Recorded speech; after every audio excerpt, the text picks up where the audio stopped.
toutes ces chansons qui vous changent l'histoire, qui bouleversent le cours des choses et qui firent douter le pouvoir. Il y a des chansons qui vous pincent le cœur, qui vous font voir un peu le bon côté des choses qui vous font apercevoir enfin que les chansons que l'on fredonne font ce que nous serons demain. Il y a des chansons qui vous pincent le cœur. Bonjour, vous êtes sur KTB Radio et vous écoutez l'émission Parlons Musique.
Bonjour à toutes et tous, c'est Dame Cam et je suis très heureux de vous retrouver sur KTB Radio, la radio du peuple, avec cette émission Parlons Musique. On va parler de musique bien sûr, mais avec des artistes dont c'est leur vie. Et aujourd'hui, dans cette émission, nous recevons un artiste qui a plusieurs cordes à son arc, Olivier Richomme. Bonjour Olivier. Bonjour à vous, bonjour à tous.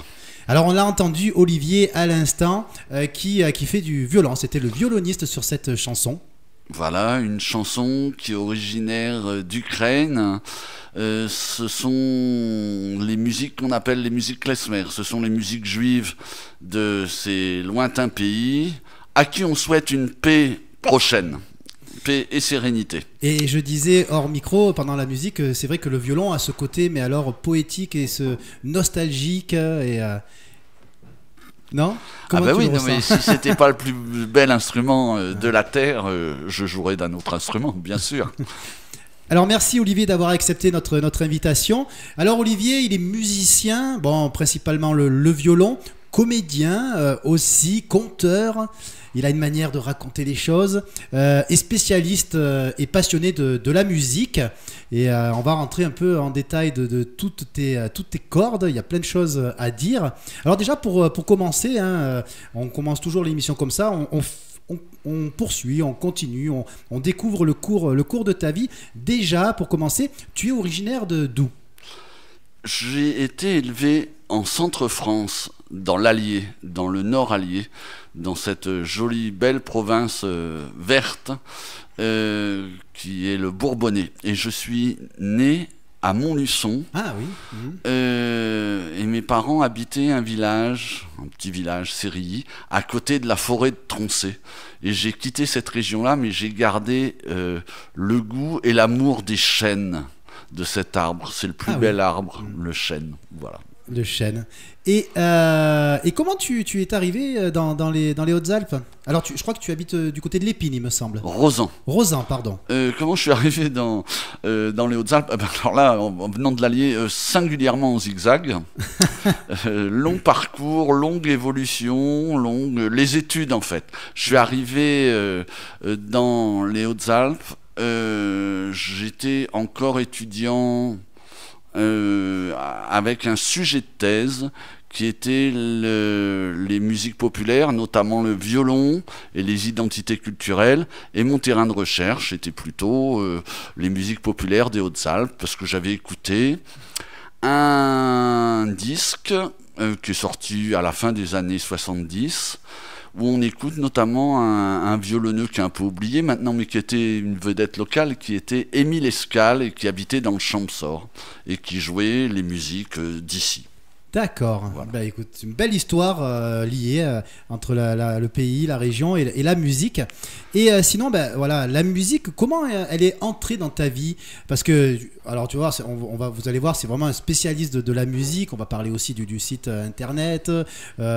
Mais comment la musique est arrivée dans ta vie? Alors moi, j'ai écouté la musique très très tôt. J'ai écouté le piano de ma grand-mère. Ma grand-mère venait de Roumanie.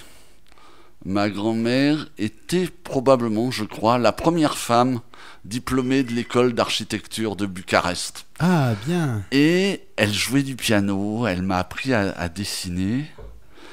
Et elle jouait ce qu'on appelle pour part le répertoire d'Igan Cabaret, les yeux noirs, les deux guitares, comme ça, avec son frère qui jouait du violon.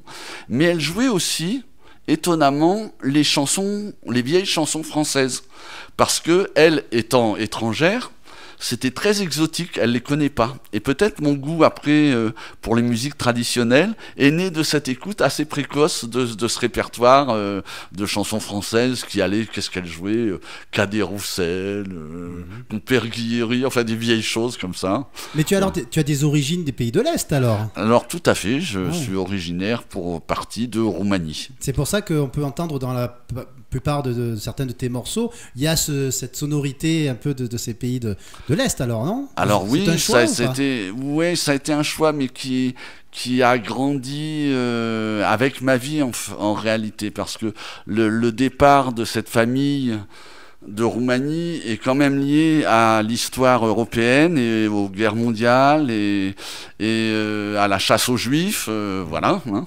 Et donc il y a des choses qui dans la famille ne se disaient pas trop, parce que ma grand-mère avait cette conscience-là qu'il fallait vivre caché.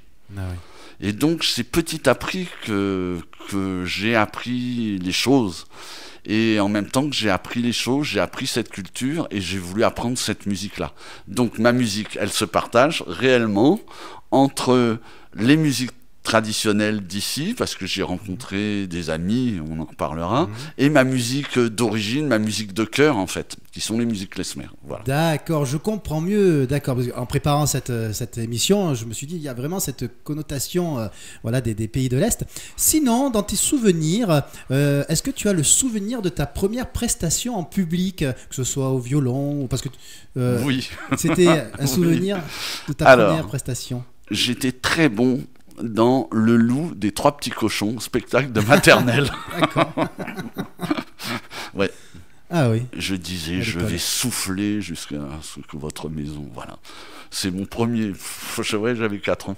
D'accord. Ouais, voilà. Donc sur la scène, mais en tant que alors, en comédien. fait, c'est marrant que je me souvienne de ça parce que, pareil, la scène, ça a été une conquête parce que je me suis plutôt élevé comme un. Je suis sans doute encore un peu, mais comme un enfant plutôt timide, complètement timide. Donc être devant les autres, c'était pas du tout quelque chose de naturel, c'était quelque chose carrément impossible.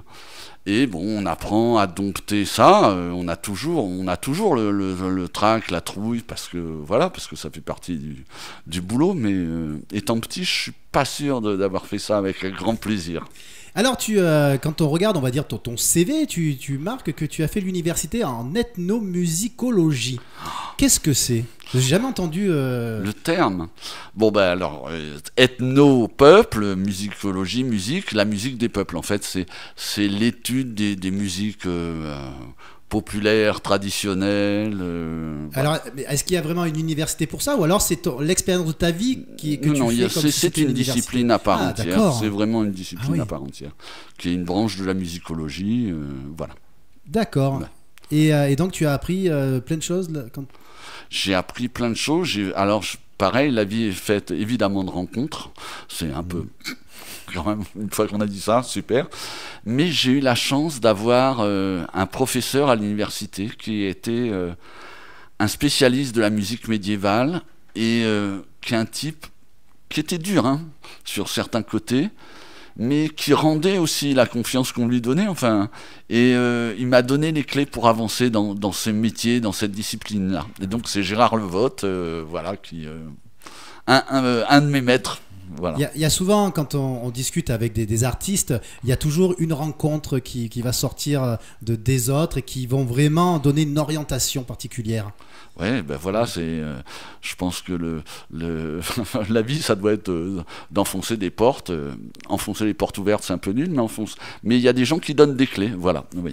Alors, avant de continuer à découvrir les autres clés, tiens, pour faire la liaison, tout à l'heure, on a entendu ce morceau, c'était avec Vincent Bader, duo musique klezmer. Et on va écouter maintenant, on va dire, de ce duo, vous aussi, vous avez rajouté un trio, une autre chanson, trio musique klezmer, avec Adrienne Chahen, c'est ça on dit? Chahen. Alors, Vincent Bader, il était à l'accordéon. Donc toi au violon, et Adrienne, elle est à la flûte traversière. Et bien écoute, on va écouter encore une de ces musiques qui vont vous faire voyager vers ces pays de l'Est. Alors il y a des noms. Alors déjà que je suis pas très à l'aise avec les noms américains alors carrément là c'est de quelle origine déjà? Ganef, Molivar, bulgare. Bulgare, c'est un genre d'accompagnement, de type d'accompagnement dans ce répertoire-là. Voilà, c'est un trio. Ganef, ce sont les Ganef. Mais on va en parler plus tard du trio. On désannoncera. Et on va dans la chose logique de ta vie, dans le cours de ta vie.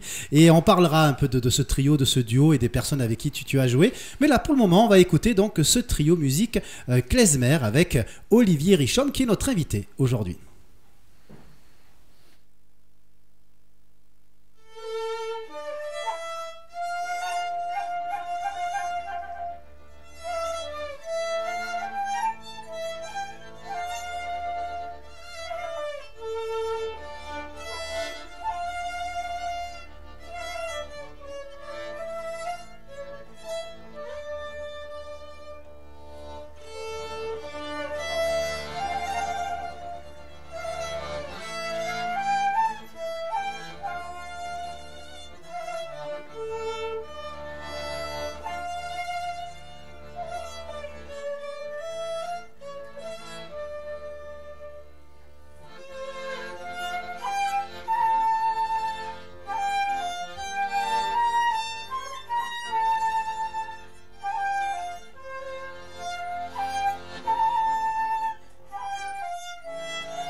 Alors, Olivier, tu étais en train d'en parler hors micro, hein, mais voilà, on voit les passionnés. Hein. D'ailleurs, quand je vous reçois dans cette émission, dès qu'on met une musique, vous avez tendance à soit chanter ou à refaire la musique, ou alors à m'expliquer un peu des fois la musique. Mais il faut garder la primeur pour nos auditeurs. Tu voulais parler de cette chanson, justement. Oui, alors c'est deux thèmes qui s'enchaînent, et puis parler un peu de ce goût et de ce trio. Alors nous, on est très sensible aux vieux sons, aux vieux enregistrements, aux témoignages, aux sources. Et le premier thème est conservé à la bibliothèque Vernadsky de Kiev, qui est une des plus grandes bibliothèques du monde, et qui a dans ses fonds les collections de tous les ethnomusicologues, justement, et ethnologues russes des années 1900 à la guerre, 1939, qui ont enregistré, se sont baladés dans les campagnes ukrainiennes, et notamment enregistrés sur rouleau de cire. Parce que l'Ukraine, c'est quand même super grand comme pays, et ils n'étaient pas raccordés au réseau électrique. Donc le seul moyen de capter le son, c'était effectivement d'enregistrer sur phonographe et rouleau de cire. On en parlera après, ce qui fait l'objet, le phonographe, de mon dernier spectacle. Et d'ailleurs, à la fin de l'émission, tu nous as amené le premier enregistrement musical de l'humanité. Ouais. On en parlera, on l'écoutera à la toute fin de l'émission, c'est incroyable. Quand j'ai écouté ça, je me suis dit mais qu'est-ce que c'est? Et après j'ai vu ce que tu m'as envoyé, et j'ai compris, oh là là, incroyable. Mais ça va bien avec KTB Radio, parce que voilà, KTB c'est les premières syllabes, je crois, hein, la première phrase de l'humain qui disait KTB. Enfin bon, Cyril ou Romain sauront mieux vous le dire, mais donc je pense que ça ira bien. Pourquoi, Olivier, le violon d'ailleurs? Alors là, ça c'est carrément plus étrange. Alors j'ai été élevé donc dans l'Allier, pas très loin de Moulins-sur-Allier, où il y avait une vieille école de musique, un peu old school, ancienne mode, et ma grand-mère faisait du piano, donc c'était un peu normal que je fasse de la musique. Ma grande sœur faisait un peu de piano, et en fait il y avait plus de place en hautbois. En fait c'était un peu imposé, parce que moi j'avais pas du tout envie, je savais pas ce que c'était qu'un hautbois. Bon bref, je me suis retrouvé avec un violon dans les mains. D'accord. Dans cette école de musique, avec une professeure, alors c'était vraiment étrange, avec Mademoiselle Vachette. Je me souviens pas vraiment, j'étais un peu timide et je l'aimais bien, mais je me souviens pas vraiment l'avoir entendu jouer du violon. Donc on était dans une forme d'apprentissage qui était pas très rock'n'roll, quoi, qui était un peu sur la pédagogie. Et en réalité, j'étais pas très à l'aise avec cet instrument que j'aimais bien, mais il y avait aussi une pression un peu familiale de mon grand-oncle qui faisait du violon. Et puis finalement, ce répertoire très classique, en réalité, j'avais l'impression d'être toujours l'imitateur de quelqu'un qui, de toute façon, jouait mieux que moi. Et c'était il y avait un type d'apprentissage, on n'était jamais bien à jouer son petit morceau, son truc, on était toujours... Et ça, je pense que je leur pardonne tous, mais ça m'a nourri sans doute dans le fait que on n'apprend pas les choses sous la contrainte enfin pour moi, face à l'échec. Si on fait juste un petit truc de bien, alors il faut s'appuyer sur ce petit truc de bien et poursuivre son chemin avec ce petit truc de bien. Mais s'entendre dire qu'on est de toute façon mauvais, que si on enfin avec moi ça marche pas. Voilà, donc ça m'a nourri, et ma façon peut-être de transmettre ou de faire du spectacle aussi.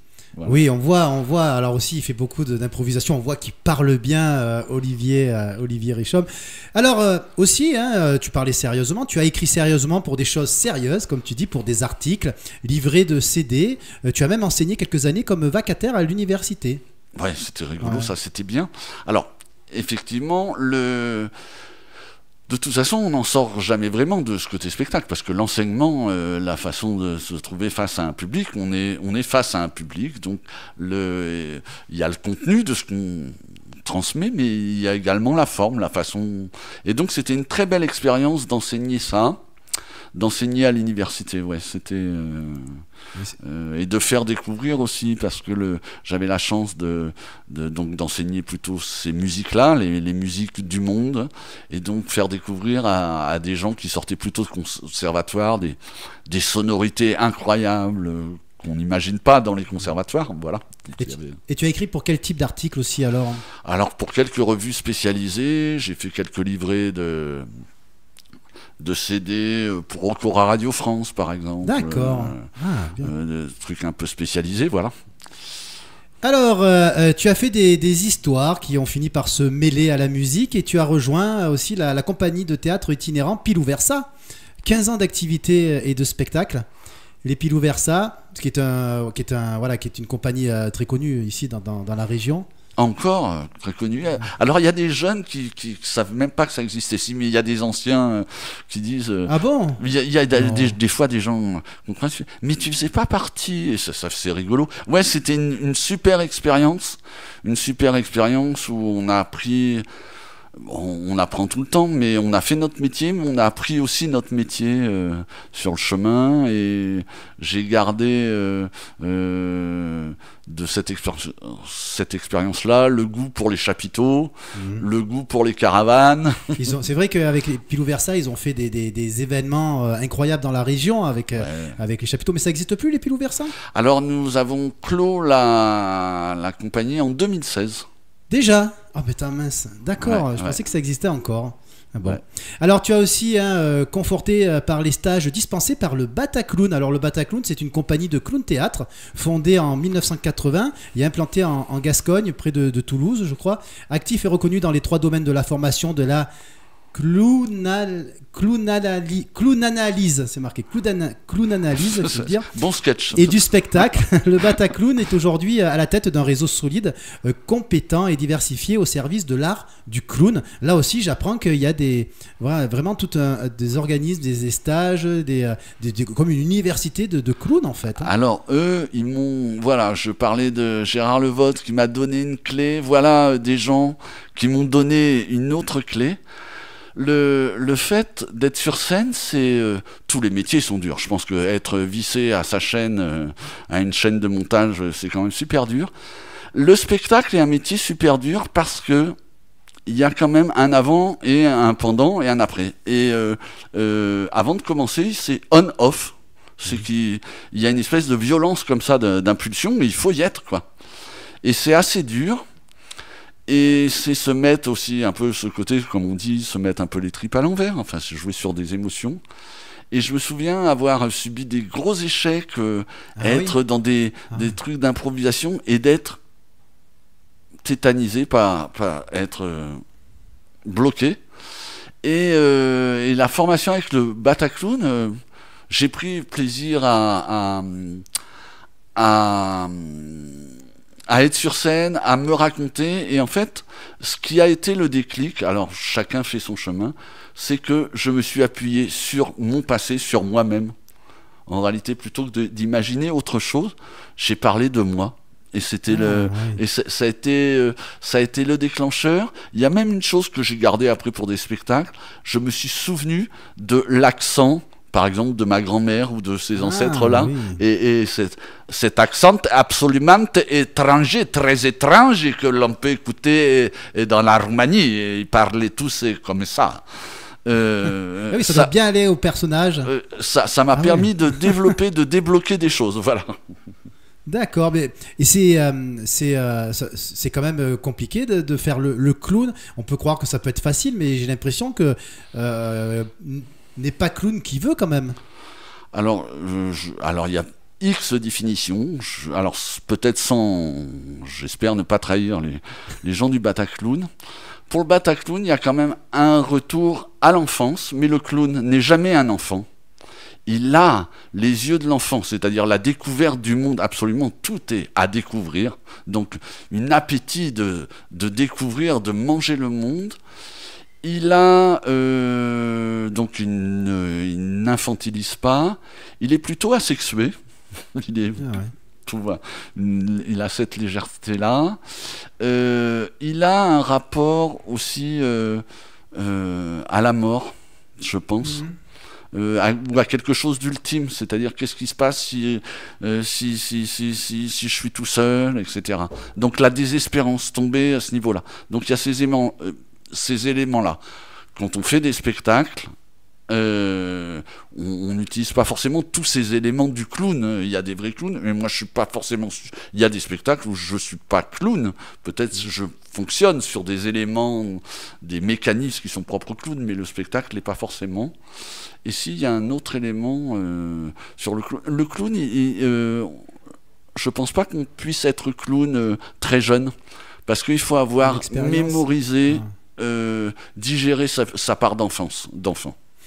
C'est très très intéressant. Je pensais pas qu'on pouvait parler autant de l'art du clown. Oui, parce que c'est de l'art, hein, être clown. Ah mais moi quand je serai grand, je serai clown. C'est le plus beau métier du monde.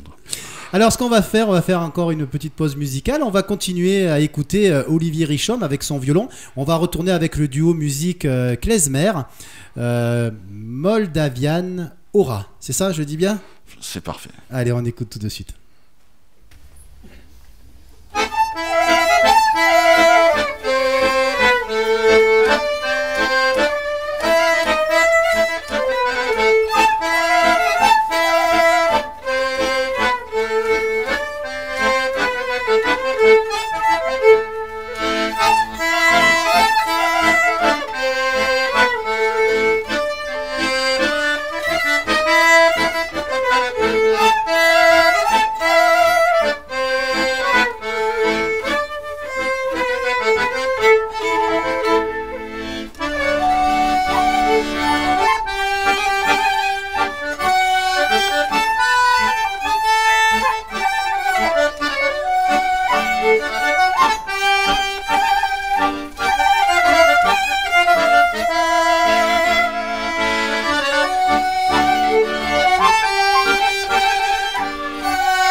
Oui, le public, c'était lors d'un événement public.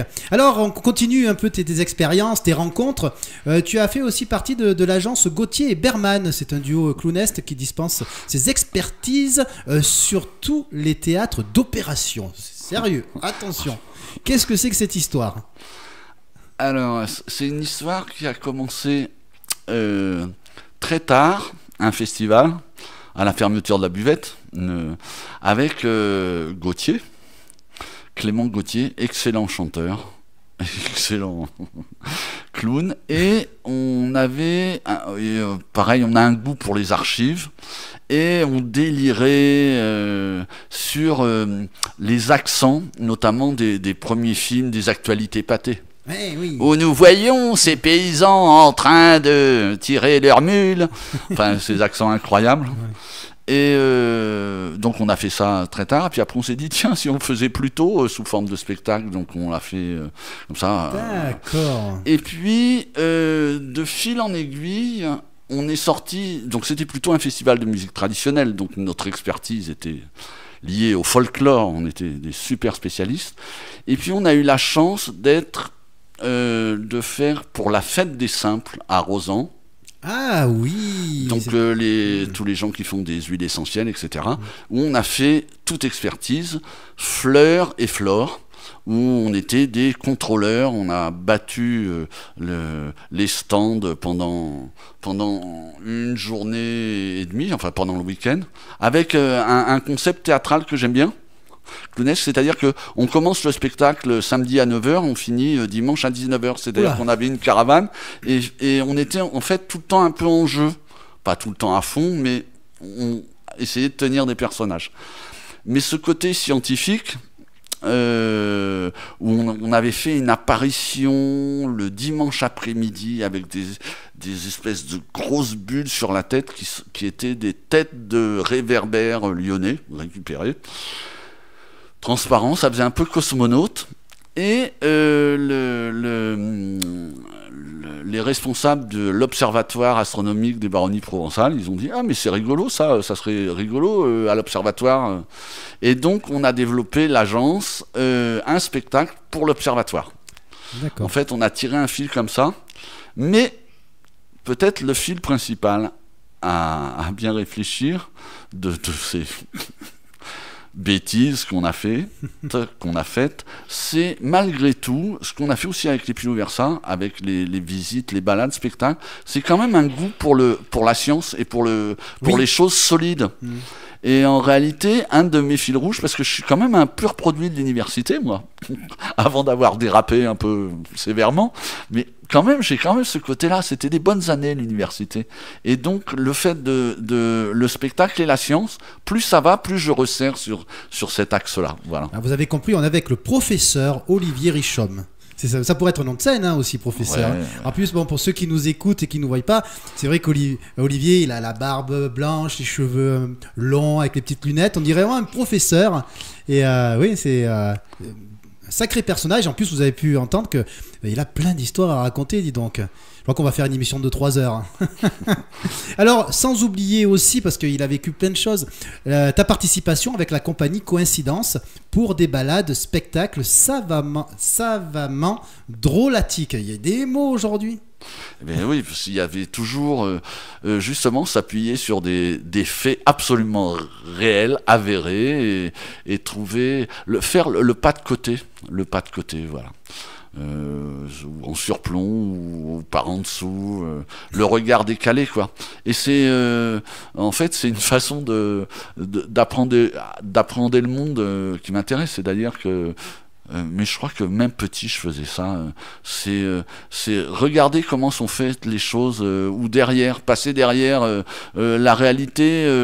Peut-être je croyais pas assez, je me dis mais peut-être il y a forcément quelque chose d'autre, ou il faut aller voir derrière, ou il y a un peu ce côté-là, quoi. Alors on va revenir un peu à la musique, même si tout est lié, bien sûr. Alors tu dis, on va reparler de ton violon, tu dis de ton violon que tu en as fait un compagnon amoureux, solide, drôle, pour jouer et chanter la musique klezmer. Donc le violon est une personne à part entière pour toi. Il n'a pas vraiment abouti. Ouais, j'ai même fait, je l'ai marionnettisé, je l'ai déguisé mon violon pour en faire un personnage. Ah ouais. Ouais, j'ai été jusque là. C'est un peu des choses dans les tiroirs. Oui. Alors ouais. Après, il y a un miracle de cet instrument du violon quand même. Pour moi, d'abord c'est très léger. Les gens qui ne connaissent pas le violon, quand on leur met un violon dans les mains, une des premières choses, ils disent c'est léger. C'est léger. Et c'est vrai que il y a rien, c'est creux un violon. Ça ne se remplit que de ce qu'on y met, quoi. Finalement, que des intentions qu'on a à y donner. Et donc c'est aussi forcément un instrument de voyage. Et on est encore dans cette boucle-là. Alors, tu en parlais un peu tout à l'heure en début d'émission, mais tu le dis aussi que la découverte des musiques klezmer te permet de réconcilier tes origines et la philosophie. Toujours, on est un peu dans le savoir, dans... Ben oui, parce que... oui, bien sûr, parce que la philosophie, c'est ce qui permet de douter, et les gens intelligents doutent de tout, enfin, je crois. C'est vrai, c'est vrai. Voilà, blague. Alors, il y a que ceux qui se posent pas de questions, qui sont peut-être pas... Voilà. Tu as aussi fait partie, ça me fait penser à un proverbe, mais c'est pas grave, on est avec le micro ouvert, on va rester dans la musique. Alors tu as aussi fait partie de la fanfare ménétrière, les violons du Rigodon. Cet ensemble d'une quinzaine d'instrumentistes est né du désir de faire revivre le répertoire des violonneux au alpin, de retrouver un style propre au ménétrier et de partager l'énergie et la convivialité qui se dégagent de ces musiques. Alors déjà, avant de parler des violons du Rigodon, qu'est-ce que c'est les ménétriers? C'est super bien écrit le texte là. Ouais, je sais pas où je l'ai pris, mais... Ouais, oui, non, en fait, voilà, on se partage de cette belle aventure de la compagnie du Rigodon. L'année prochaine, on fête nos 30 ans. Ça fait un bail, quoi. Et c'est émouvant un peu de penser à ça. Nos 30 ans. Et on a fait plein de choses, on a fait plein de bêtises, de blagues. On a effectivement travaillé vraiment sur cette... j'aime pas trop le mot authenticité, mais sur un respect des sources, essayer de trouver un grain, enfin, ou quelque chose. Pas forcément en musique, il y a de la place pour tout le monde et pour tous les styles. Il suffit de choisir là où on a envie d'aller. Et nous, on avait plutôt envie d'aller, plutôt que de chercher dans des idiomes plus contemporains ou plus américains d'accompagnement, on s'est dit, mais regardons plus à l'intérieur de ces musiques, le bruit qu'elles font, voilà, et de développer autour de ça. Donc on a été encore une fois, très respectueux des sources enregistrées ou des archives écrites, pour reconstruire cette fanfare. Alors ménétrier, c'est le nom, tout simplement, synonyme, c'est le nom de joueur de violon. D'accord, bah tiens, j'ai appris quelque chose. Alors ça s'est resserré, parce que autrefois, on parlait plutôt de la ménestrandise, donc c'est-à-dire ça fait appel aux corporations d'ancien régime. Donc il y avait des corporations de tout type. Et par exemple, au XVIIIe siècle, à Serres, puisque nous sommes à Serres, on a quelques témoignages d'un maître joueur de violon qui prend des apprentis pour leur apprendre le métier. Donc c'est assez classique, donc c'est en général 24 mois.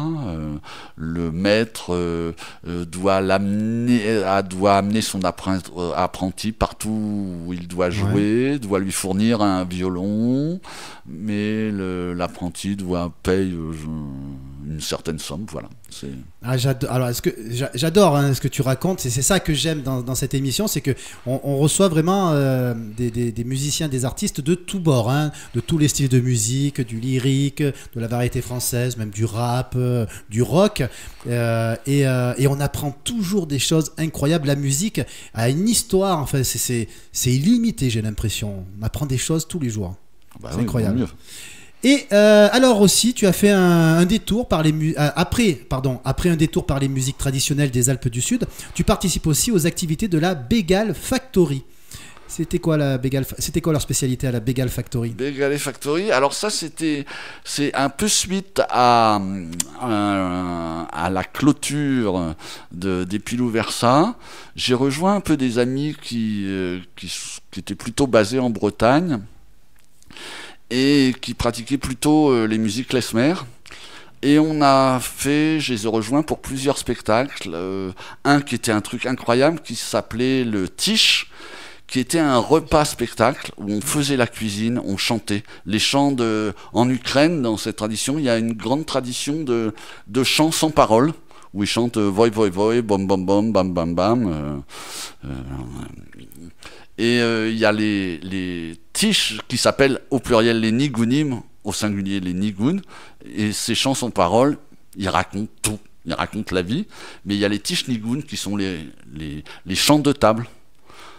da da da da da da da da da da da da da, etc. Et tout le monde reprend, et voilà. Donc il y avait un vrai repas spectacle. Faire la cuisine, c'était trop bien. Et après, on a enchaîné. C'était une commande d'un festival en Allemagne, à Weimar. Et là, on a créé le Wax Band. Et donc, c'était encore une fois un hommage aux archives. Et on avait sur scène un phonographe Edison de 1906. Je le mime, ce qui est assez nul à la radio, avec un pavillon et les rouleaux de cire.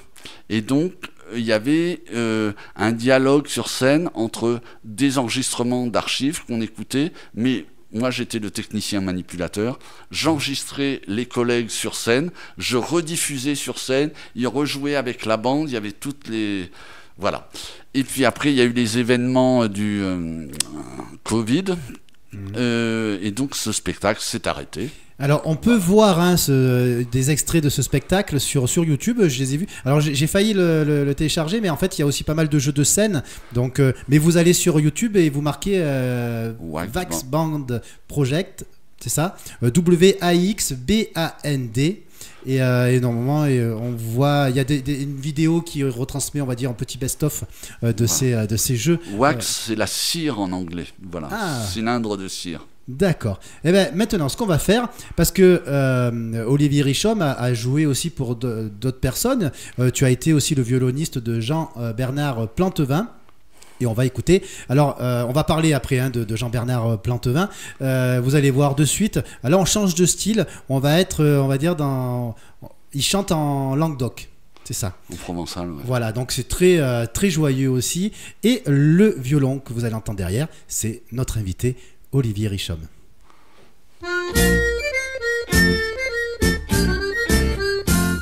Hai rescontra mio di lui che se n'andava vende de feu lui finto intorno te mio intorno te che plou intorno te mio intorno te che plou hai rescontra mio di mar che se n'andava vendre de l'art mar lui finto intorno te mio intorno te che plou intorno te mio intorno te che plou hai rescontra mio di maître che se n'andava vendre de lèvres maigre lèvres mar l'infinto intorno te mio intorno te che plou intorno te mio intorno te che plou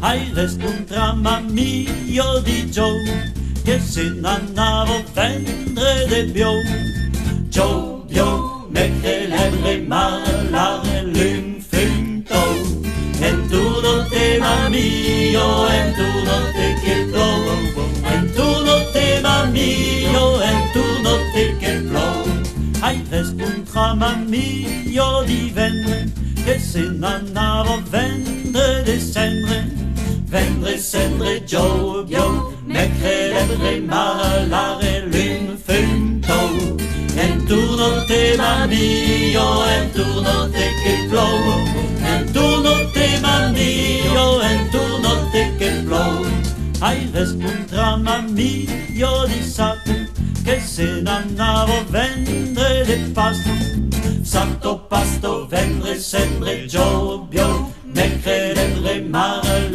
l'infinto cooking de sorva qui la ploie au boulet de tes peaux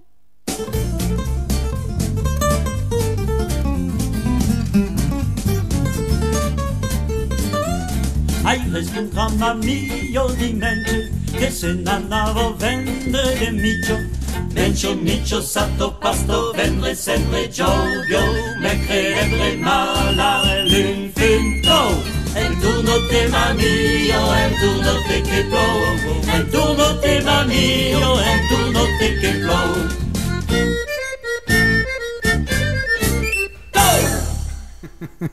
Ah, ça change de style, hein. Ah oui, on le disait hors micro, C'était carrément un univers qui était vraiment différent de ce que tu faisais, ce que tu fais.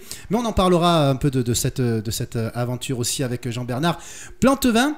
Alors, tu t'es aussi découvert farfelutier dans le domaine des cordes frottées.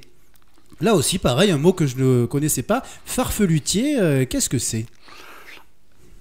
Alors, encore une fois, quand on s'intéresse aux sources musicales ou musicologie, donc on peut lire des textes, on peut trouver des enregistrements un peu anciens, on peut trouver des instruments fabriqués dans les campagnes et dans les Hautes-Alpes notamment. J'ai fait pas mal de photographies de violons fabriqués homemade.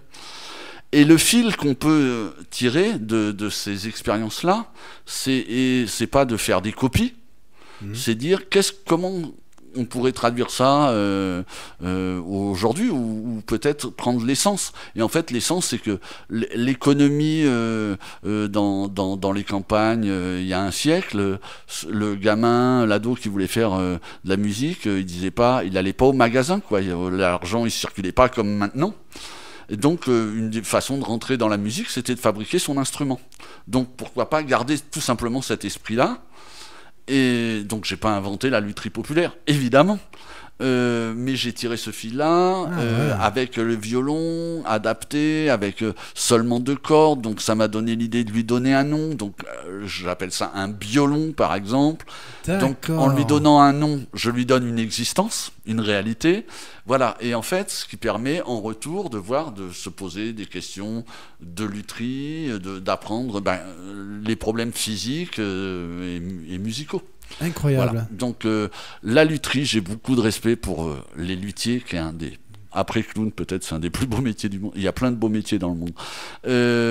Mais c'est des métiers avec des gens qui ont des qualités de geste incroyables. Moi ça va, je sais faire 2-3 trucs de mes 10 doigts, mais j'ai pas cette finesse-là. Et comme c'est plutôt mélangé aux histoires et tout le reste, suffisait de coller le terme farfelu et luthier, et voilà, on invente le terme farfelutier. Oui, en plus, luthier, pour la petite histoire, quand j'ai commencé à faire mes premières vidéos sur Internet, pour mettre en avant les artistes, artisans de la région, j'avais commencé par un luthier à Méreuil, Lassauzé, Guillaume. C'est ça, qui est luthier et qui... Voilà. Ce serait bien intéressant aussi de l'inviter, tiens Guillaume, pour parler de musique, parce que le luthier, s'il n'y avait pas de luthier, il n'y aurait pas de guitare, pas de musique de guitare. Enfin alors, on a écouté tout à l'heure en début d'émission des morceaux avec le groupe Ganef. Alors Ganef, qui fait de la klezmer traditionnelle, de la musique justement de ces pays de l'Est. Alors il y a 2 versions. Il y a le trio, enfin il y a le duo, le trio Ganef, qui explore depuis des années le répertoire klezmer ancien, issu des archives et collectages enregistrés au début du XXe siècle en Europe de l'Est, dans les Shetl, c'est ça, Shtetl juifs de Roumanie, c'est-à-dire les petits villages, les villages. Ah, d'accord. Pologne ou Russie, à la flûte traversière, au violon et à l'accordéon, Ganef fait revivre cette tradition musicale de danse et d'émotion. Et vous pourrez aussi entendre, selon le contexte, quelques chants nigunim, sans parole, le cymbal, ça c'est le cymbalum. Le petit cymbalum, voilà, à cordes frappées, tu en parlais, ou encore le poc. Alors ça c'est les grands tambours. Voilà, percussion typique, en concert sonorisé ou acoustique, mais aussi en déambulation pour les fêtes, les mariages ou les événements. Et il y a aussi la version quator, dans un répertoire là c'est un peu différent, inspiré du vieux son des orchestres fanfares klezmer du début du XXe siècle. Sirbas ou sirba. Sirba trépidante, bulgare galopant, terkish majestueux, Horace poignante, jusqu'au Doinas, c'est ça, Doina déchirante. Ganef fait sonner en acoustique avec une énergie parfois sauvage et cet univers si particulier. Et donc on retrouve dans ce groupe Adrienne, dont on a parlé tout à l'heure, toi Olivier, alors Adrienne qui est à la flûte, toi qui es au violon, Vincent Bader à l'accordéon et Eko Willem qui est sous-bassophone. Une période aussi sympa avec ce groupe. Ah bah oui, il y a eu plein de choses et effectivement d'expériences. Alors après, on est existe-t-il des musiciens heureux? Oui, oui, bien sûr, mais le petit commerce par les temps qui courent est pas facile, il faut avoir beaucoup d'idées, et c'est très rare maintenant pour les gens qui relèvent de ce régime de l'intermittence du spectacle, de n'être intermittent qu'avec un seul groupe. C'est même quasiment impossible, donc il faut multiplier les projets, etc., etc. Alors une année, tiens, ça joue bien, une autre année...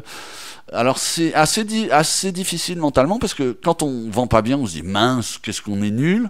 Et puis après, en réfléchissant, on se dit mais en fait, je joue pas plus mal que l'année dernière. C'est pas que de ma faute. Voilà. Donc il faut porter ça aussi sur les projets. Donc oui, c'est sûr que souvent les groupes, on a pu le voir dans cette émission, il faut aussi concorder avec les vies professionnelles, les vies personnelles, les changements de ce qu'il peut y avoir. C'est pas évident.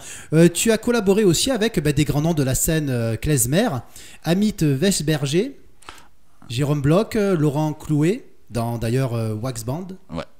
Ouais, Mireille. Aussi, oui, ça c'était rigolo de jouer avec des musiciens. Il y a un très beau festival là.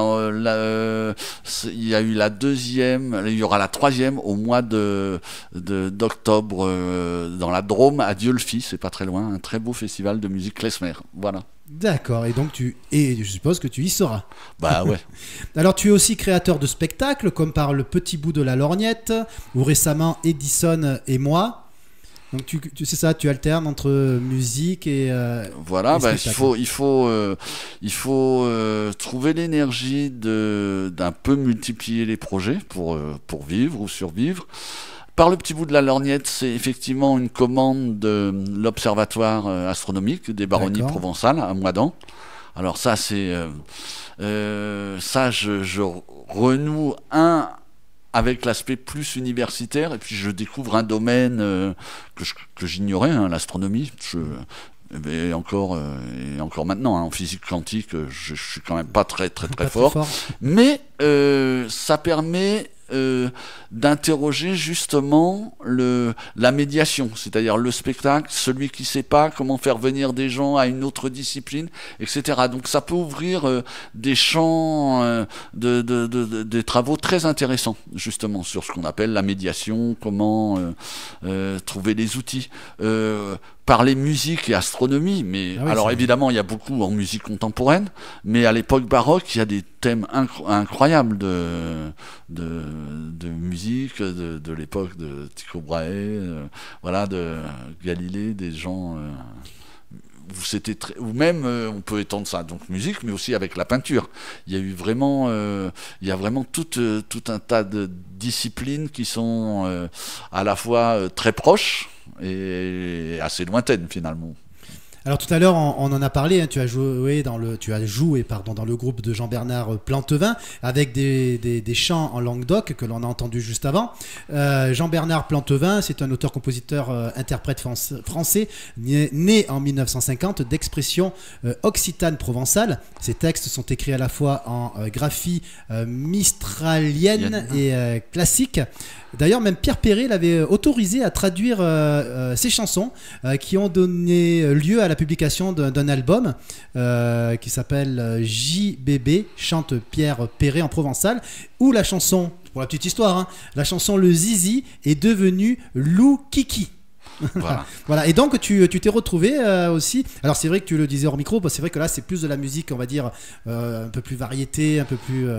Alors très personne très riche, Jean-Bernard. Les arrangements pour partie de son fils Thibaut, donc je me souvienne. Et c'est pas étonnant s'il a demandé à Pierre Perret, parce que quelque part il est chanteur en langue occitane, mais il est très ce qu'on appellerait un chanteur français, mais en langue occitane. Donc finalement les arrangements de ces musiques empruntent beaucoup à la variété française, plus que finalement aux musiques traditionnelles de ces territoires. Et pour toi, c'était quand même une expérience, parce que c'est pas forcément le style de musique que tu préfères.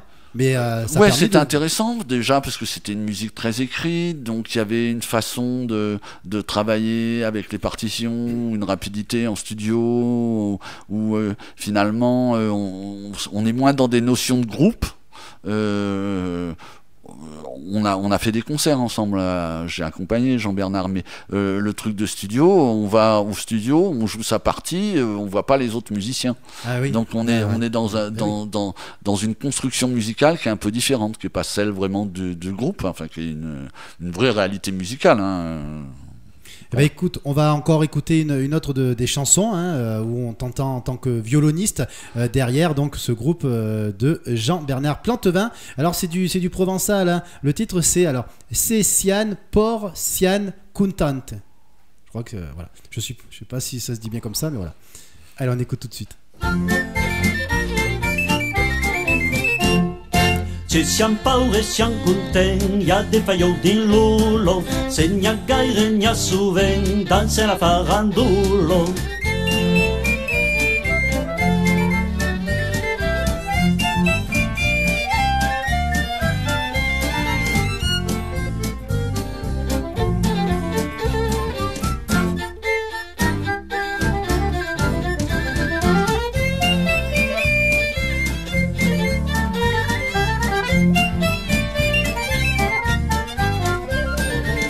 Siam paure e siam content, hi ha de fallou din l'olor, se n'hi ha gaire n'hi ha sovint, dansa la farandulo.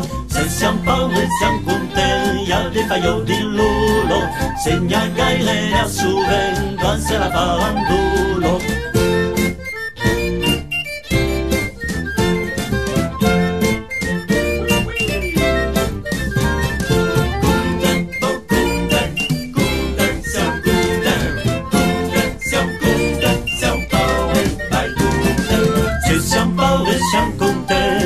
Fallou din l'olor, se n'hi ha gaire n'hi ha sovint, dansa la farandulo. Yeah. Ça bouge. Ah ben ouais. Ah, je me souvenais plus trop de ces genres de choses, mais c'est vraiment du travail de studio, parce que ça, je me souviens pas vraiment l'avoir joué sur scène avec Jean-Bernard en plus. Ah bah comme quoi ça permet de redécouvrir souvent dans cette émission on me dit mais il y avait des choses je me rappelais plus, j'ai fait ça, voilà. Bah, ça permet de se souvenir. Alors il y a aussi plus récemment le projet du site le musée La Maison du Violon. Alors le musée de la Maison du Violon c'est virtuel, hein, est constitué d'extraits de l'exposition Les Violonneries. C'est une accumulation d'objets concernant le violon dans la vraie vie cette fois. Et cette exposition et les autres se promènent au gré des festivals ou manifestations diverses, en attendant qu'un jour peut-être la Maison du Violon s'ancre, s'attache, s'arrime à un lieu fixe. Amoureux du violon ou simple curieux violoniste, je vais pas y arriver aujourd'hui. Violoniste, ça se dit violoniste ? Oui. Ah ben je préfère dire violoniste, c'est plus facile. Habitué, confirmé, violoniste confirmé, habitué des festivals ou badaud de la toile. Cette idée de la Maison du Violon, c'était pour vraiment faire connaître le violon ? Oui, alors je pense que moi je suis pas du tout un vrai collectionneur. Alors j'ai accumulé plein de choses par ces expositions, mais en fait j'aime beaucoup partager mes jouets. J'ai pas un instinct forcément de la propriété super développé, donc j'aime bien montrer mes jouets. Et le fait de balancer sur la toile des collections, alors ou des choses, il y a des choses très réelles, très concrètes, par exemple les vieux sachets de cordes qui sont des trucs. Oui, j'ai vu qu'il y en a. Et il y a des choses très très très jolies, puis qui relèvent aussi, enfin pour faire une étude plus historique sur les formules, sur les modes, sur les styles de dessin, etc. Donc ça a une existence physique, mais j'ai aussi rassemblé toutes les chansons où il y a violon dans le titre. Alors je vous conseille Entre violence et violon de Johnny Hallyday. Ah ça ouais. c'est un à mon avis il faut m'y mettre plusieurs pour l'écouter parce que c'est quand même un peu assez drôle, puis c'est du vrai Johnny quoi. Voilà. Il y a Gainsbourg, Suspends un violon, un jambon à ta porte et tu verras rappliquer les copains. Ça fait partie des chansons que tu m'avais envoyées. Ouais. Bon, c'est vrai que moi dans l'émission je préfère d'abord diffuser les morceaux où on entend nos invités, mais oui ça fait partie des musiques que tu m'as proposé à passer à l'émission. On peut pas tout passer parce que sinon bref, ce musée il a un côté très monomaniaque, mais il rassemble tout un tas de choses autour du violon. Alors une des raisons aussi, les collectionneurs de violons, il en existe. D'abord, il faut avoir un certain niveau de revenu, parce que ça peut vite revenir cher d'acheter des violons. Et ça a déjà été fait. Et puis, ça me convenait pas vraiment, parce que justement, il n'y a pas tout à fait le pas de côté. Le regard, tout ce qu'on peut poétiser, décaler, bousculer, aller voir derrière, voilà. Donc ça tombait bien, ce musée. Mais c'est quand même une bonne idée, parce qu'en fait ce musée, en fait il a le côté virtuel et le côté réel, et il est vraiment très très bien fourni, parce que tu nous as donné quelques exemples, mais il y a plein d'autres choses que l'on retrouve, plein d'informations, même tu parles d'événements dessus, tu parles de films aussi, Ah bah oui. Tout ce qui concerne le violon. Oui. La maison du violon.fr .net. .net, pardon. Vous allez pouvoir retrouver, vraiment c'est un site qui est très très bien fait. C'est ça? Tu regardes Ouais, je vérifie. La maison du violon.net. .net, voilà. Donc vous pouvez aller voir. Sinon, est-ce que tu joues d'autres instruments? Pas vraiment. Il y a des gens qui ont cette qualité d'être très poly-instrumentistes. C'est pas du tout mon cas. J'ai pas du tout cette qualité-là.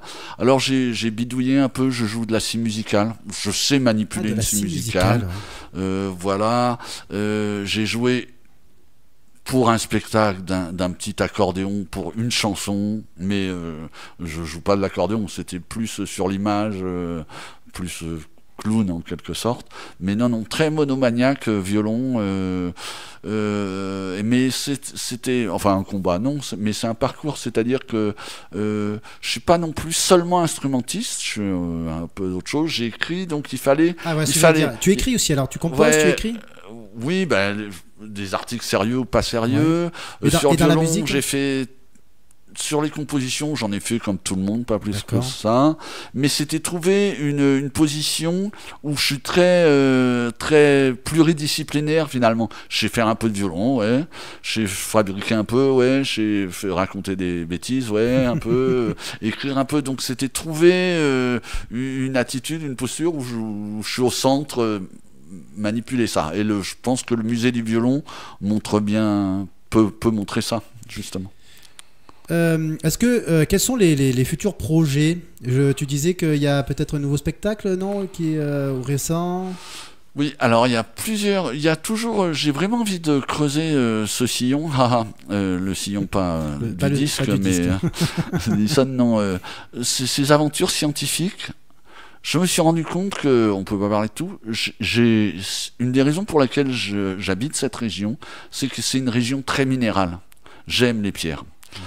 Et en fait, ce côté peut-être très enfoui, j'ai jamais fait de spectacle sur les pierres. Donc je pense que je vais creuser un spectacle sur la géologie. Il y a un autre truc, j'aimerais bien creuser un truc sur la lumière. D'accord. Difficile à appréhender, j'ai pas encore trouvé vraiment le fil rouge ou la lumière rouge. Et au niveau des concerts, qu'est-ce qui est prévu? Alors, j'ai envie d'approfondir ce répertoire sans parole. Ukrainien de Lenny Gounim. Vraiment, là, il y a une galaxie incroyable. Bon. Enfin, qui me ramène, comme beaucoup d'enfants. Non, pas comme des enfants. J'ai joué en chantant. Étant gamin, je faisais tout en chantonnant, ce que font certains enfants. Et donc, le fait de trouver un répertoire où il n'y a pas de paroles, c'est ce que font les... Voilà, peut-être on grandit jamais, c'est ça qui est bien finalement. Il faut rester des grands enfants, j'ai plus de voix. En début d'émission, on a parlé un peu de la musique qui a bercé ton enfance quand tu étais plus jeune, mais maintenant, tiens, tu écoutes quoi? J'écoute quoi? Soit tout, indifféremment. Mais en réalité, la musique que je préfère, c'est plutôt celle que je joue. Ça fait un peu complètement égocentrique, mais en réalité, c'est ça. J'ai plutôt tendance, sur ce côté spécialiste, à écouter mes trucs d'archives, oui. Un peu. Alors, incidemment, j'aime bien écouter évidemment les autres, écouter les copains, les propositions qu'ils font. Ça, c'est génial. Mais tu arrives quand même à trouver encore des morceaux qui t'impressionnent, qui te scotchent quand même? Dans tes recherches? Alors là, la compagnie du Rigodon vient de sortir un double CD et qui a fait l'objet d'un concert. Et le premier concert, j'y étais pas. J'ai aidé simplement un peu à la mise en scène de ce concert, et il avait lieu à Lille, et j'ai vu quelques images, et j'étais super ému de voir les copains jouer, comme ça. J'ai fait ah non, c'est trop bien. Donc oui, il faut jamais ne jamais s'habituer à quelque chose. Et il y a tellement de découvertes, tellement d'artistes, tellement de musiciens à découvrir. Pour aller tranquillement vers la fin de cette émission, est-ce que tu as un souvenir de scène en particulier avec tout ce que tu as vécu quand je te dis, est-ce que tu peux penser à quelque chose en particulier de concert, spectacle qui te vient à l'esprit, qui te marque? Alors, il y en a évidemment plusieurs. C'est arrivé en tant que comédien, en tant que musicien. C'est la situation sur scène où on sort de son corps, c'est-à-dire qu'on se voit faire, où on est vraiment un peu dans une autre dimension. Et ça, c'est une sensation très, très, très jouissive. Il y a un autre souvenir quand même, mon fils, qui a aujourd'hui 14 ans, plus petit, je le connaissais un peu par cœur, hein, un spectacle qu'on a joué beaucoup, qui s'appelait l'Homo Violonicus, qui était une histoire, un raccourci, pas très scientifique, mais sur l'histoire du violon, et entendre mon fils rire dans la salle, c'est le cadeau de la vie. C'est beau, c'est beau. C'est formidable, franchement, oui. Ah, ça c'est le jingle. En fait, Romain, il a un bouton rouge. Oui, Romain. En fait, comme j'aime bien m'étaler et que c'est tellement intéressant que l'émission normalement doit durer 1 heure. Là, on est à plus d'1 heure et quart. Oui, je me semblais là. Et oui, ça commence à faire long et il faut tenir normalement, on va dire, les délais. Donc, il a le bouton et il m'envoie ce jingle pour dire bon, Damien, maintenant il faut aller vers la fin de l'émission. On est tellement bien là et on apprend tellement de choses et moi je trouve ça passionnant toutes ces histoires. Alors, avant de se quitter, il y a la petite tradition du jeu. Parce que je te mets à l'aise tout le long, on discute, c'est bien, mais moi j'aime bien un peu déstabiliser mes invités avec des petites questions, le tu préfères.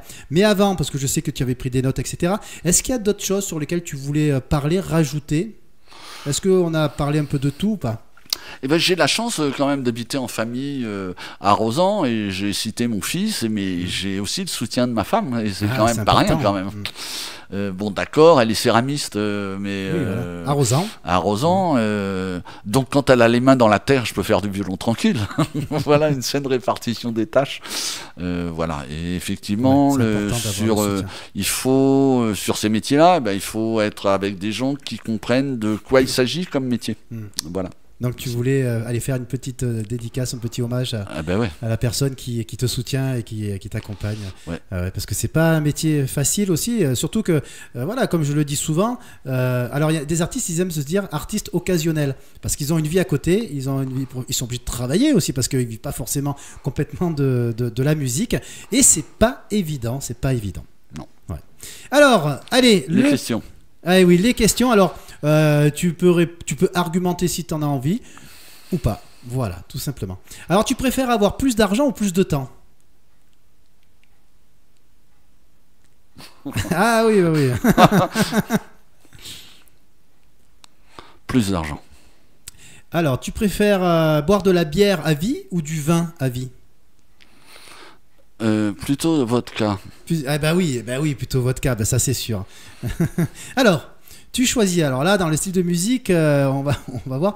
Est-ce que tu choisis d'écouter du Jul, le rappeur marseillais, ou du Georges Brassens pour le reste de ta vie?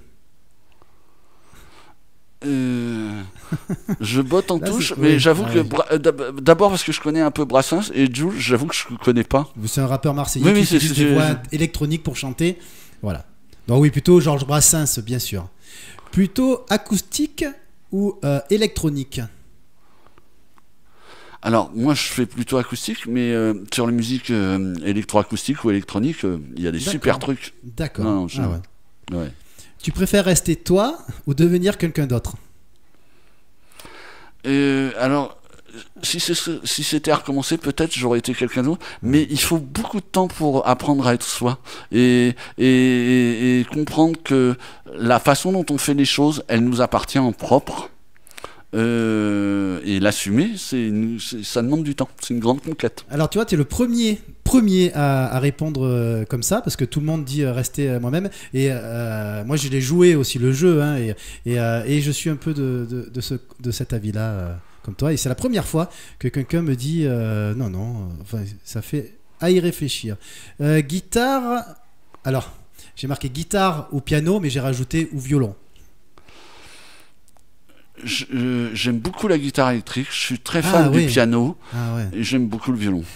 Ah ben voilà. Série ou film?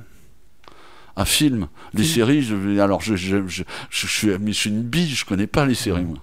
Oui, parce que maintenant on vit dans une époque où les séries ont pris encore plus de place. Ah mais je vis pas dans cette époque. Tu es plutôt du style à dire 1, 2, 3 partez ou 3, 2, 1 partez? 1, 2, 3. Alors, ça c'est encore un peu particulier. Au niveau des émissions, La Nouvelle Star ou The Voice? Mais j'ai jamais vu ni l'un ni l'autre. J'imagine bien. Football, PSG ou OM? Ah non, OL. Ah, OM j'ai dit. Ah non, mais moi je te dis toi, OL. OL, d'accord. L'Olympique lyonnais, bien sûr. Plutôt radio ou télé? Radio. Ah mais ça, et je sais pourquoi. La radio, c'est... Alors maintenant, ça a un peu changé, mais c'est quand même le média qui demande le moins d'énergie. Ma grand-mère, il fallait toujours avoir une radio avec des piles, parce qu'en Roumanie, il y a eu pas mal de tremblements de terre. Et encore, c'est une région assez sismique. Et un des moyens pour être en contact, s'il y a un problème, c'est la radio. Une radio avec des piles, parce qu'on peut émettre, on peut entendre. Tu préfères avoir du succès ou gagner au loto? Avoir du succès. Voilà, on a compris que la musique, c'est vraiment, ça fait partie de ta vie, et en fait incroyable. Je pourrais dire le professeur musique, tu en as reçu aujourd'hui. Alors c'est vrai que d'habitude, pour terminer cette émission, je demande le nom d'un artiste que mon invité aime bien, mais aujourd'hui on va faire différemment parce que tu m'as envoyé un morceau très particulier, une version d'Au clair de la lune. Ah ouais. Est-ce que tu peux nous juste voilà pour terminer nous dire qu'est-ce que c'est que ce morceau? La révolution du début, de la fin du 19e et du 20e siècle, c'est évidemment l'enregistrement musical. Alors je la fais très vite et je ne vais pas spoiler, comme on dit en français, mon spectacle, mais sachez, chers amis, qu'entre 1900 et 1914, la firme Pathé française vend en France 100 millions de disques ou de galettes entre 1900 et 1914. C'est chiffre surréaliste.